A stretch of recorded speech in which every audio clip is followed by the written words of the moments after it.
Hi, this is my discussion post for week 12 research methods. How might you as a researcher remain aware of your own cultural lenses and biases that you bring to the research process?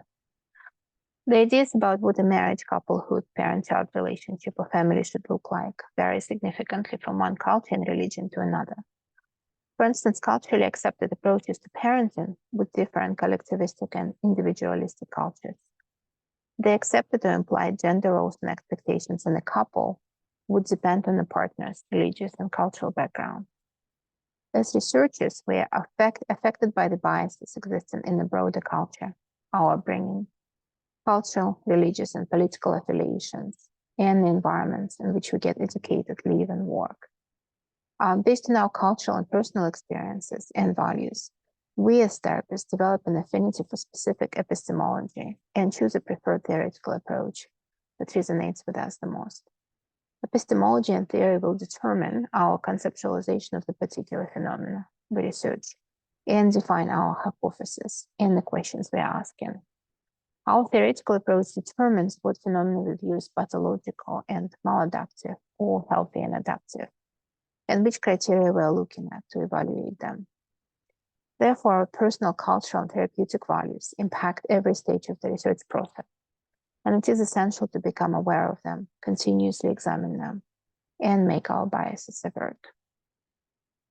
Next question is, while qualitative researchers actually report their cultural lenses and biases in the research manuscript, many quantitative researchers do not.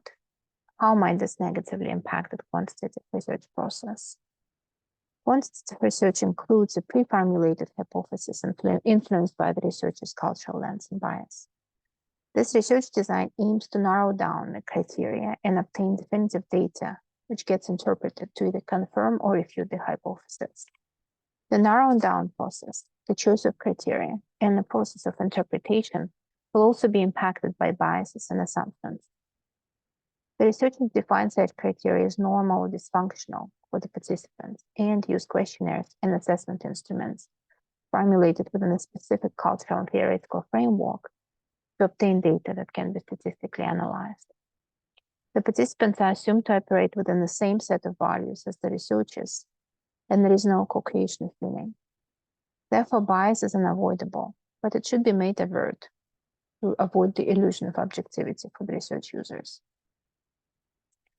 How does this awareness come into play in phenomenological studies versus focus group studies? Phenomenology is an interpretive inquiry into one's beliefs about the world.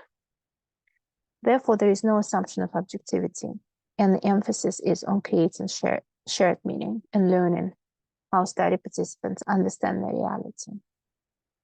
The phenomena, such as marriages, relationships, and families, are studied within their cultural and social context and from the participants' perspectives. Phenomenological researchers recognize that they are not separate from the research phenomena and are impacted by the social and cultural conditioning, values, and biases. The researcher's personal and relationship history affects the interpretations, theoretical framework, and conclusions. Therefore, in phenomenological research, biases are made explicit from the beginning, and the researchers may engage in reflection on their reactions, emotions, and insights as part of the data collection process. In focus group research, the researchers' cultural assumptions and biases are not part of the investigation, although the researchers direct the focus of the study, determine the method, and define the objectives based on the epistemology, theory, and beliefs. Participants are specifically recruited to meet the research objectives and provided with pre-formulated prompts designed to reveal information about their thoughts and feelings on the research subject. The prompts and interpretations are subject to researchers' biases. The participant selection is based on a specific topic of interest to the researchers. Group homogeneity is preferred to increase the participants' comfort levels.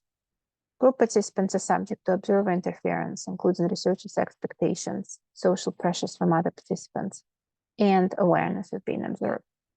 Therefore, the researchers and participants' biases could substantially affect the focus group research and results, especially because they do not get examined or reported. Thank you.